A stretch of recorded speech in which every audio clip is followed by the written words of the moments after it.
ವೀಕ್ಷಕರೇ, ಸುಹಾಸಿನಿ ಕಾರ್ಯಕ್ರಮಕ್ಕೆ ಪ್ರೀತಿಯ ಸ್ವಾಗತ. ಬದಲಾದ ರೂಪದಲ್ಲಿ ನಿಮ್ಮ ಗೆಳತಿ ನಿಮ್ಮ ಮುಂದೆ ಬಂದಿದ್ದಾಳೆ. ವಿಶೇಷವಾದ ಮಾಹಿತಿ, ವಾರಪೂರ್ತಿ ಹೊಸ ಹೊಸ ಸಂಚಿಕೆಗಳನ್ನು ನಿಮ್ಮ ಮುಂದೆ ತರ್ತಾ ಇದ್ದೀವಿ. ಸೊ ಈ ವಾರದಲ್ಲಿ ಒಂದು ದಿನ ನಮ್ಮ ಯುವ ಜನರಿಗಾಗಿ ಮೀಸಲಿಡ್ತಾ ಇದ್ದೀವಿ. ಯುವ ಜನತೆ ನಮ್ಮ ಮುಂದಿನ ಭವಿಷ್ಯ, ಅವರು ನಮ್ಮ ಮುಂದಿನ ಸುಹಾಸಿನಿರು ಅಲ್ಲಿ ತಯಾರಾಗ್ತಾ ಇದ್ದಾರೆ. ಅಲ್ಲಿ ಯುವ ಜನರು ಅಂತಂದಾಗ ಅವರ ಸಮಸ್ಯೆಗಳು, ಸವಾಲುಗಳು, ಅವರ ಗುರಿ, ಉದ್ದೇಶ, ಅವರ ಅವಕಾಶಗಳು, ಇದೆಲ್ಲದರ ಬಗ್ಗೆ ಚರ್ಚೆ ಆಗುತ್ತೆ. ಸೊ ಇವತ್ತು ನಾವು ಒಬ್ಬ ಅದ್ಭುತ ಹುಡುಗಿನ ನಿಮಗೆ ಪರಿಚಯ ಮಾಡಿಕೊಡ್ತೀನಿ. ಈ ಹುಡುಗಿ ತನ್ನ ಸಮಸ್ಯೆಗಳನ್ನೇ ಸವಾಲುಗಳನ್ನಾಗಿ ಸ್ವೀಕರಿಸಿ ಬದುಕಿನಲ್ಲಿ ಯಶಸ್ವಿಯಾದಂಥ ಹುಡುಗಿ. ಬನ್ನಿ ಹಾಗಾದ್ರೆ ಯಾರು ಅಂತ ತಿಳ್ಕೊಳ್ಳೋಣ. ಮತ್ತೊಮ್ಮೆ ಕಾರ್ಯಕ್ರಮಕ್ಕೆ ಸ್ವಾಗತ. ನಾನು ನಿಮ್ಮ ಗೆಳತಿ ಸಬೀತಾ.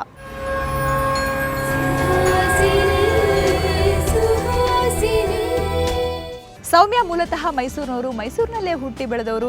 ಸೊ ತನಗೆಲ್ಲೋ ಎಜುಕೇಷನ್ಗೆ ಕಷ್ಟ ಆಗ್ತಿದೆ, ಬದುಕಿನ ಸಮಸ್ಯೆಗಳು ಎದುರಾಗ್ತಿದ್ದಾವೆ ಅಂದಾಗ ಧೈರ್ಯ ಮಾಡಿ ಅದು ಎದೆಗುಂದದೆ ಅದನ್ನು ಯಾವ ರೀತಿ ಸವಾಲನ್ನು ಸ್ವೀಕರಿಸಬೇಕು, ಯಾವ ರೀತಿ ಮುಂದೆ ಬರೀಬೇಕು, ತನ್ನ ಒಂದು ಭವಿಷ್ಯನ ಯಾವ ರೀತಿ ರೂಪಿಸಬೇಕು ಅಂತ ಅದನ್ನು ಅಲ್ಲೇ ಡಿಸೈಡ್ ಮಾಡ್ಕೊಂಡವರು. ಅತಿ ಚಿಕ್ಕ ವಯಸ್ಸಿನಲ್ಲೇ ಅದನ್ನು ನಿರ್ಧಾರ ಮಾಡ್ಕೊಳ್ಳುವಂಥ ಒಂದು ಜಾಣತನ ಇಟ್ಕೊಂಡವರು ಅಂತ ಹೇಳ್ಬೋದು. ಯಾಕಂದರೆ ಅವರೀಗ MBA ಓದ್ತಾ ಇದ್ದಾರೆ. ಆದರೆ ಅದು MBA ಓದೋದ್ರ ಹಿಂದೆ ಕಷ್ಟ ಇದೆಯಲ್ಲ, ಅದು ನಿಜವಾಗ್ಲೂ ಅದ್ಭುತವಾದದ್ದು. ಯಾಕಂದರೆ ಆಟೋ ಓಡಿಸಿ ಅವರು ಅದರಲ್ಲಿ ಬಂದಂತಹ ದುಡ್ಡಲ್ಲಿ ತನ್ನ ಎಜುಕೇಷನನ್ನು ಮಾಡ್ಕೊಂಡು ಬಂದವರು. ಬನ್ನಿ ಸೌಮ್ಯನೇ ಕೇಳೋಣ ಯಾವ ರೀತಿ ಇದೆಲ್ಲವೂ ಸಾಧ್ಯ ಆಯ್ತು ಅವ್ರ ಕೈಲಿ ಅಂತ.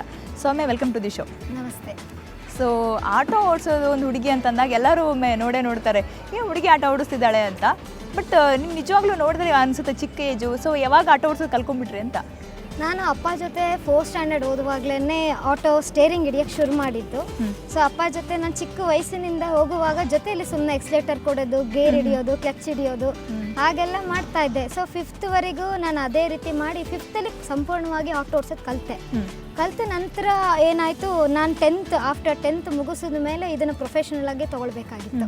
ಯಾಕೆಂದರೆ ನಮ್ಮ ಮನೇಲಿ ವಿದ್ಯಾಭ್ಯಾಸಕ್ಕಾಗಿ ಓದೋಷ್ಟು ಅವರಿಗೆ ಓದಿಸೋಕ್ಕೆ ಆಗ್ತಿರ್ಲಿಲ್ಲ. ಹಾಗಾಗಿ ನಾನು ಮತ್ತೆ ಆಟೋ ಫೀಲ್ಡಿಗೆ ಬರಬೇಕಾಗಿತ್ತು. ಅಪ್ಪ ಓದೋದು ಬೇಡ, ನಿಲ್ಲಿಸ್ಬಿಡು ಅಂತ ಹೇಳಿದ್ರು. ನಾನು ತೆಗೆದಿರೋ ಮಾರ್ಕ್ಸಿಗೆ ಅವ್ರು ಬೇಡ ಅಂತಲೇ ಹೇಳಿದ್ರು. 10th ನಾನು ಏನಂದರೆ ಏನೂ ಓದಿಲ್ಲ. ಬಟ್ ಅಷ್ಟು ಆವಾಗ ನನಗೆ ಶುರುವಾಗಿದ್ದು ಓದಬೇಕು ಅಂತ ಅನಿಸಿದ್ದೆ ನಾನು ಆಫ್ಟರ್ 10th. ಓಕೆ.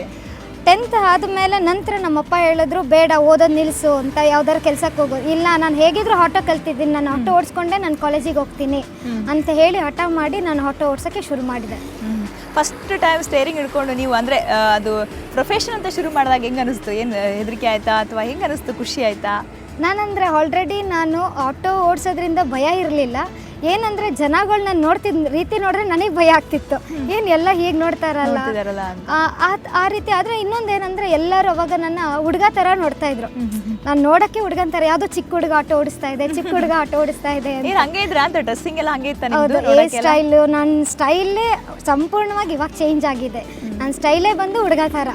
ನಂದು ಏನು ಬಾಯ್ ಕಟ್ಟು, ನಾನು ಹಾಕ್ತಿದ್ದ dress, T shirt and pant ಯಾವಾಗಲೂ ಅಷ್ಟೇ ಹುಡುಗ ಥರ. ಯಾರು ಹುಡುಗಿಯಿಂದ ಫೈಂಡ್ ಔಟ್ ಮಾಡೋಕ್ಕಾಗ್ತಿರ್ಲಿಲ್ಲ. ಆಫ್ಟರ್ PUC ಆದಮೇಲೆ ನಾನು ಈ ಥರ ಚೇಂಜ್ ಆಗಿದ್ದು. ಓಕೆ. ಜನ ಏನೋ ನೋಡ್ತಿದ್ರು ಅಂದರೆ ಅಪ್ಪ ಅಮ್ಮ ಏನಂದ್ರು? ನೀವು ಅದು ಆ ನಿರ್ಧಾರ ಹೇಳಿದಾಗ ಏನಂದ್ರು ಅವರು? ಬೇಡ. ಅಪ್ಪನಿಗೆ ಒಂದು ರೀತಿಲಿ ಖುಷಿ ಆಯಿತು. ಯಾಕೆಂದರೆ ಮಗಳು ಆಟೋ ಓಡಿಸ್ತಿದ್ದಾಳೆ. ಯಾರು ಜೊತೆಲಿ ಹೋದಾಗ, ಏನಯ್ಯ ನಿನ್ನ ಮಗನಿಗೆ ಆಟೋ ಕಲಿಸ್ಬಿಟ್ಟಿದ್ಯಾ ಅಂದರೆ, ಅಯ್ಯೋ ಮಗ ಅಲ್ಲ ಕಣಯ್ಯ, ಮಗಳು ಅದು ಅಂತ ಹೇಳ್ತಾ ಇದ್ರು. ನಿಮ್ಮ ಮಗಳು ಆಟೋ ಓಡಿಸ್ತಾರಲ್ಲ ಅಂತ ಅವ್ರು ಎಲ್ಲರೂ ಹೇಳ್ತಾ ಇದ್ರಲ್ಲ, ಅಷ್ಟು ಖುಷಿ ಇರ್ತಿತ್ತು. ಅವ್ರಿಗೆ ಅದೊಂಥರ ಹೆಮ್ಮೆ ಅಂತ ಅವರಿಗೆ ಅದು ಸ್ಫೂರ್ತಿ ಆಗ್ತಾ ಬಂತು. ಹಾಗಾಗಿ ಅವ್ರಿಗೆಲ್ಲೂ ಆ ಥರ ನನ್ನ ಮಗಳು ಆಟೋ ಓಡಿಸ್ತಾಳೆ ಅನ್ನೋದು ಕಾಡಲಿಲ್ಲ ಅವರಿಗೆ. ಏನು ಬೇಜಾರಾಗಲಿಲ್ಲ ಅಂತೀರ? ಸೊ ನಿಮ್ಮದು ವಯಸ್ಸು ತುಂಬ ಚಿಕ್ಕದು, ಅಂದರೆ SLC ಅಂದರೆ 15-16 ವರ್ಷ ಅನ್ಕೋತೀನಿ ನಾನು ಆಟೋ ಓಡಿಸುವಾಗ.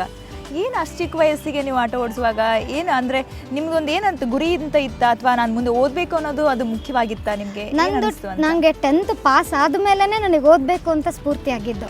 ಆ 10th ಓದ್ಮೇಲೆ ಎಲ್ಲರೂ ನೋಡಿ ನಾನು ಓದಲೇಬೇಕು, ಅವ್ರು ಓದಬೇಡ ಅಂತ ಯಾವಾಗ ಹೇಳಿದ್ರು ಅವಾಗ ನನಗೆ ಓದಬೇಕು ಅನಿಸಿದ್ದು. ಆಮೇಲೆ ನಾನು ಇರೋ 2 ತಿಂಗಳು ರಜೆ ಓದಬೇಡ, ಇನ್ನು ಸಾಕು, ಫ್ಯಾಮಿಲಿಯವರೇನೆ ಬೇಡ ಅಂತ ಹೇಳಿದ್ರು. ಹೊರಗಡೆಯವರಿಗಿಂತ ಫ್ಯಾಮಿಲಿಯವರೇ ಹೇಳಿದ್ರು, ಬೇಡ ಸಾಕು, ಯಾವುದಾದ್ರೂ ಕೆಲಸಕ್ಕೆ ಹೋಗು, ನೀನು ಓದಲ್ಲ, ಇಷ್ಟೇ ಓದೋದು. ನನ್ನ ಮಾರ್ಕ್ಸ್ ನೋಡಿ ಹಾಗೆ ಹೇಳ್ಬಿಟ್ರೆ ಎಲ್ಲ ನಿರ್ಧಾರ ಮಾಡಿ ಇನ್ನು ಮುಂದೆ ಇವಳು ಓದಲ್ಲ ಅಂತ. ಹಾಗಾಗಿ ಇಲ್ಲ, ನಾನು ಓದಲೇಬೇಕು ಅಂತ ನಾನು ಹಠ ಮಾಡಿ PUCನಲ್ಲಿ ರಜಾ ಅಂದರೆ SSLC ಆದಮೇಲೆ 2 months ರಜಾ ಇರುತ್ತೆ. ಆ ರಜದಲ್ಲಿ ನಾನು ಆಟೋ ಓಡಿಸಿ ಮನೆ ಹತ್ರ ಇರೋ ಹೆಂಗಸರು ಅಷ್ಟೇ, ಬರೀ ಟೆಂಪಲಿಗೆ ಕರ್ಕೊಂಡೋಗೋದು, ಹಾಸ್ಪಿಟಲ್ ಕರ್ಕೊಂಡೋಗೋದು, ಜಸ್ಟ್ ಆ ಸರೌಂಡಿಂಗಲ್ಲಿ ಓಡಿಸಿ ಆ ಬಂದಿದ್ದು ದುಡ್ಡಲ್ಲಿ ಅರ್ನ್ ಮಾಡಿರೋದ್ರಲ್ಲಿ ನಾನು ಕಾಲೇಜ್ ಸೇರಿದ್ದು PU. ಫಸ್ಟ್ ಟೈಮ್ ಅಂದರೆ ನೀವು ಹೇಳಿದ್ರೆ ಮನೆ ಹತ್ರ ಅಷ್ಟೇ ಓಡಿಸ್ತಾ ಇದೆ ಅಂತ, ಹೆಂಗೆ ಸ್ಟಾರ್ಟ್ ಮಾಡ್ಕೊಂಡ್ರಿ? ಈಗ ನೀವು ಸ್ಟೇರಿಂಗ್ ಹಿಡಿಯೋದು ಎಲ್ಲ ಆಯಿತು, ಎಲ್ಲಿ ಹೋಗಿ ನಿಂತ್ಕೊಳ್ಳೋದು, ನನ್ನ ಆಟೋ ಎಲ್ಲಿ ಸ್ಟ್ಯಾಂಡ್ ಮಾಡೋದು, ಅಥವಾ ಹೆಂಗೆ ಇದು ಬರ್ತಾರೆ ಗ್ರಾಹಕರು ಬರ್ತಾರಲ್ಲ, ಗಿರಾಕಿಗಳು ಬರ್ತಾರೆ ಅಂದರೆ ಅವ್ರನ್ನ ಹೆಂಗೆ ಕಸ್ಟಮರ್ಸ್ನ ಹೆಂಗೆ ನಾವು ಇದು ಮಾಡೋದು ಅಂತ ಹೆಂಗೆ ಗೊತ್ತಾಯ್ತಾ? ಏನು ಅನ್ನಿಸ್ತು ನಿಮಗೆ? ನಾನು ಯಾಕೆಂದ್ರೆ ಅಪ್ಪ ಜೊತೆ ಚಿಕ್ಕದ್ರಿಂದ ಹೋಗ್ತಿದ್ದಾಗ ಗೊತ್ತಿತ್ತು ನನಗೆ ಈ ಥರ ಬರ್ತಾರೆ, ಆಟೋ ಕೇಳ್ತಾರೆ ಅನ್ನೋದು, ಆ ಥರ ಎಲ್ಲ ಐಡಿಯಾ ಸಿಕ್ತು. ನನ್ನ ತಂದೆ ಸ್ಟ್ಯಾಂಡ್ ಇದೆ, ಸೇಮ್ ನಮ್ಮ ಮನೆ ಸರ್ಕಲಲ್ಲೇ ಒಂದು ಸ್ಟ್ಯಾಂಡ್ ಇದೆ, ಸಂಕ್ರಾಂತಿ ಸರ್ಕಲ್ ಅಂತ ಹೇಳ್ಬಿಟ್ಟು. ನಾನು ಫಸ್ಟ್ ಆಟೋ ನಿಲ್ಲಿಸ್ತಿದ್ದೆ ಅಲ್ಲಿ. ಅಂದರೆ ಇನ್ನೊಂದು ಆಟೋದವರೆಲ್ಲ ನನಗೆ ಫ್ರೆಂಡ್ಸ್ ಆಗಿದ್ರು, ಆಲ್ರೆಡಿ ಅಂಕಲ್ ಎಲ್ಲ ಫ್ರೆಂಡ್ಸ್ ಇದ್ರು. ಸೊ ಹಾಗಾಗಿ ನನಗೆ ಪ್ರಾಬ್ಲಮ್ ಆಗಿಲ್ಲ, ಬಂದು ಆಟೋ ನಿಲ್ಲಿಸಿದ್ದೆ. ಎಲ್ಲರೂ ಯಾರು ಈ ಚಿಕ್ಕ ಹುಡುಗಿ ಓಡಿಸ್ತಾಳ ಅಂತ ಅಯ್ಯೋ ಓಡಿಸ್ತಾರೆ ಅಂತ ಅವ್ರು ಎಂಕರೇಜ್ ಮಾಡೋರು ಡ್ರೈವರ್ಸ್ ಎಲ್ಲ, ಇಲ್ಲ ಓಡಿಸ್ತಾಳೆ ಧೈರ್ಯವಾಗಿ ಹೋಗಿ ಅವ್ರ ಜೊತೆ ಅಂತ ಹೇಳಿ ಅವರೆಲ್ಲ ಸ್ವಲ್ಪ ಧೈರ್ಯ ಕೊಡ್ತಾ ಇದ್ರು. ಯಾಕೆಂದರೆ ಬರೋ ಪ್ಯಾಸೆಂಜರ್ಸ್ಗೂ ಭಯ ಇರುತ್ತೆ, ಅಯ್ಯೋ ಈ ಹುಡುಗಿ ಎತ್ತಾಕ್ಬಿಟ್ರೆ ಆ ಥರ ಭಯ ಇರುತ್ತೆ. ಆ ಭಯನ ಎಲ್ಲ ಬಿಟ್ಟು ಪ್ಯಾಸೆಂಜರ್ನ ಕಳಿಸ್ಕೊಡ್ತಾ ಇದ್ರು ನನ್ನ ಆಟೋನಲ್ಲಿ. ಹಾಗಾಗಿ ನನಗೆ ಅದು ಸ್ಫೂರ್ತಿ ಆಯಿತು. ಓಕೆ, ನಿಮ್ಮ ಮನೇಲಿ ಯಾರ್ಯಾರು ಇದ್ರು? ಅಂದರೆ ಈಗ ಅಪ್ಪ ಅಮ್ಮ ಆಯಿತು, ಮತ್ತೆ ಯಾರು ಸಪೋರ್ಟ್ ಮಾಡಿದ್ರಾ? ಅಕ್ಕ ಅದಾರ ಅನ್ಕೋತೀನಿ ನಾನು. ಅವ್ರೇನಂದ್ರು? ಅಕ್ಕ ಬಾವ ಎಲ್ಲರೂ ಸಪೋರ್ಟ್ ಮಾಡಿದ್ರು ಮನೇಲಿ, ಫ್ಯಾಮಿಲಿಲಿ. ಅವಳು ಏನು ಓದಲಿ, ಅವಳು ಓದೋದಕ್ಕೆ ಅವಳಿಗೆ ಏನು ಅನುಕೂಲ ಆಗುತ್ತೆ ಅವಳು ಮಾಡ್ಕೊಳ್ಳಿ, ಓದೋದು ನಿಲ್ಸೋದು ಬೇಡ, ಅವಳೇ ಓದ್ತೀನಿ ಅನ್ನೋ ಇಂಟ್ರೆಸ್ಟ್ ಇದೆ ಅಲ್ಲ, ಓದಲಿ ಅಂತ ಹೇಳ್ಬಿಟ್ಟು ಅಕ್ಕ ಎಲ್ಲ ಸಪೋರ್ಟ್ ಮಾಡಿದ್ರು ನನಗೆ. ನಿಮ್ದು ಆಟೋ ಟೈಮಿಂಗ್ಸ್ ಏನಿತ್ತು? ಅಂದರೆ ಈಗ ಕಾಲೇಜ್ ಮುಗಿಸ್ಕೊಂಡು ಹೋಗ್ತಿದ್ರಿ ಮಧ್ಯಾಹ್ನದ ಮೇಲೆ, ಎಂಡ್ ಟೈಮಿಂಗ್ ಅಂದರೆ ಮನೆಗೆ ಹೋಗೋ ಟೈಮಿಂಗು? ನನಗೆ ಕಾಲೇಜ್ ಬಂದು 7 to 11:30 ಕ್ಲಾಸ್ ಮುಗೀತಿತ್ತು PUC ಓದಬೇಕಾದ್ರೆ. ಓಕೆ. ಮತ್ತು ಅಪ್ಪ ಮಾರ್ನಿಂಗ್ ಸ್ಕೂಲ್ ಮಕ್ಕಳನ್ನ ಡ್ರಾಪ್ ಮಾಡ್ತಾಯಿದ್ರು. ನಾನು ಆಫ್ಟರ್ನೂನ್ ಅಥವಾ ಈವ್ನಿಂಗ್ ಮಕ್ಳು ಇರ್ತಾರಲ್ಲ ಅವ್ರನ್ನ ಕರ್ಕೊಂಡು ಬರೋದು ಮಕ್ಕಳನ್ನ. ಆಮೇಲೆ 8 o'clockವರೆಗೂ ಮನೆ ಸರೌಂಡಿಂಗ್ಸಲ್ಲಿರೋ ಪ್ಯಾಸೆಂಜರ್ಸ್ನ ಹಾಸ್ಪಿಟಲ್ ಆಗ್ಬೋದು ಅಥವಾ ಟೆಂಪಲ್ ಆಗ್ಬೋದು ಆ ಥರ ಅಲ್ಲಲ್ಲೇ ಡ್ರಾಪ್ ಮಾಡ್ತಾಯಿದ್ದೆ.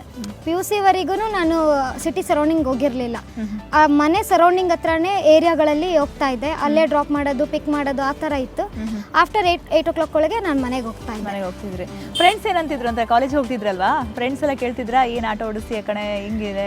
ನಾನು ಡಿಗ್ರಿ ಓದಬೇಕಾದ್ರೆ ನಾನು ಒಂದಿನ ನಾನು ಕಾಲೇಜ್ ಹಿಂಭಾಗ ನಿಂತಿಲ್ಲ ಅಂದರೆ ಸೌಮ್ಯ ಬಂದಿಲ್ಲ ಅವತ್ತು ಅಂತ ಕನ್ಸಿಡರ್ ಮಾಡ್ತಾಯಿದ್ರು. ಓಕೆ. ಆಟೋ ಇದೆ ಅಂದರೆ ಎಲ್ಲರೂ ಅಷ್ಟೇ, ಆಫ್ಟರ್ನೂನ್ ಊಟ ಎಲ್ಲ ಆಟೋನಲ್ಲೇ, ಒಂದು ಮರದಡಿಯಲ್ಲಿ ನಿಲ್ಲಿಸ್ಬಿಡೋದು, ಫ್ರೆಂಡ್ಸ್ ಎಲ್ಲ ಊಟ ಮಾಡೋದು, ರೌಂಡ್ ಹೊಡಿಯೋದು, ಫುಲ್ ಟ್ರಿಪ್ಸ್ ಥರ ಎಲ್ಲ ಆಟೋನಲ್ಲೇ ಶುರು ಆಗ್ತಿತ್ತು. ಚೆನ್ನಾಗಿತ್ತು ಕಾಲೇಜ್ ಲೈಫಲ್ಲಿ. ಫ್ರೆಂಡ್ಸ್ ಎಲ್ಲ ಸಖತ್ ಎಂಕರೇಜ್ ಮಾಡೋರು. ಅವರಿಗೆಲ್ಲ ನನ್ನ ಫ್ರೆಂಡ್ ಆಟೋ ಓಡಿಸ್ತಾಳೆ ಅಂತ ಮನೇಲಿ ಹೇಳ್ಕೊಳಕ್ಕೆ ಅವ್ರಿಗೆ ಖುಷಿ ಆಗ್ತಿತ್ತು. ಫ್ರೆಂಡ್ಸ್ನೆಲ್ಲ ಕರ್ಕೊಂಡು ಹೋಗ್ತಿದ್ರೆ, ಎಲ್ಲಾದರೂ ಹೋಗೋದಿದ್ರೆ ನಿಮ್ಮ ಆಟೋನೇ ಇತ್ತಲ್ವಾ? ಹೌದು, ಖಂಡಿತ. ನಾವು ಮೈಸೂರು ಟ್ರಿಪ್ ಅಂತಾನೆ ಆಟೋನಲ್ಲಿ ರೌಂಡ್ ಹೊಡಿತಿದ್ದೋ, ಹುಡುಗರಿಗೆಲ್ಲ ಆಟೋನಲ್ಲಿ ಹೋಗ್ತಾನೆ ರೇಗಿಸೋದು ಅವರಿಗೆ. ಓಕೆ, ನಿಜವಾಗ್ಲೂ ತುಂಬ ಇಂಟ್ರೆಸ್ಟಿಂಗ್ ಆಗಿದೆ ನಿಮ್ಮ ಸ್ಟೋರಿ. ಅಂದರೆ ಆಟೋ ಓಡಿಸ್ಕೊಂಡೆ ತುಂಬ ಎಂಜಾಯ್ ಮಾಡ್ಕೊಂಡೆ ಇದು ಮಾಡಿದ್ದೀರ ಅನ್ಕೋತೀನಿ ನಾನು. ಓಕೆ, ನಿಮ್ಮ ಜೊತೆ ಮಾತಾಡ್ತೀನಿ. ಸೊ ವೀಕ್ಷಕರೇ, ಸೌಮ್ಯ ನಿಜವಾಗ್ಲೂ ತುಂಬ ಒಂದು ಡೇರಿಂಗ್ ಹುಡುಗಿ ಅಂತಲೇ ಹೇಳ್ಬೋದು. ಯಾಕಂದರೆ ತುಂಬ ಚಿಕ್ಕ ವಯಸ್ಸು, 16 ವರ್ಷ ವಯಸ್ಸಿಗೆ ಆಟೋ ಹಿಡ್ಕೊಂಡು, ಸ್ಟೇರಿಂಗ್ ಹಿಡ್ಕೊಂಡು, ಆ ಒಂದು ಬಿಸಿಲಿರಲಿ ಏನೇ ಇರಲಿ ಅದ್ರಲ್ಲಿ ಓಡಿಸ್ಕೊಂಡು, ಅದ್ರಲ್ಲಿ ಬಂದು ದುಡ್ಡಲ್ಲೇ ಒಂದು ಕಾಲೇಜಲ್ಲಿ ತನ್ನ ಸ್ಟಡಿಗೆ ಯೂಸ್ ಮಾಡ್ಕೊಂಡಿರೋದು. ಅಪ್ಪ ಅಮ್ಮ ಯಾರು ಬೇಡ ಅಂದರೂ ಕೇಳಿದೆ, ತನಗೊಂದು ಆಗುತ್ತೆ, ನನಗೆ ಗೊತ್ತಿದೆ, ನಾನು ಮಾಡ್ಬೋದು ಅನ್ನೋ ಒಂದು ಧೈರ್ಯ ಇದೆಯಲ್ಲ, ನಿಜವಾಗ್ಲೂ ಮೆಚ್ಚಬೋದು ಅನ್ಕೋಬೋದು. ಸೊ ಮತ್ತಷ್ಟು ಮಾತ್ರ ಚಿಕ್ಕ ಬ್ರೇಕ್ನ ನಂತರ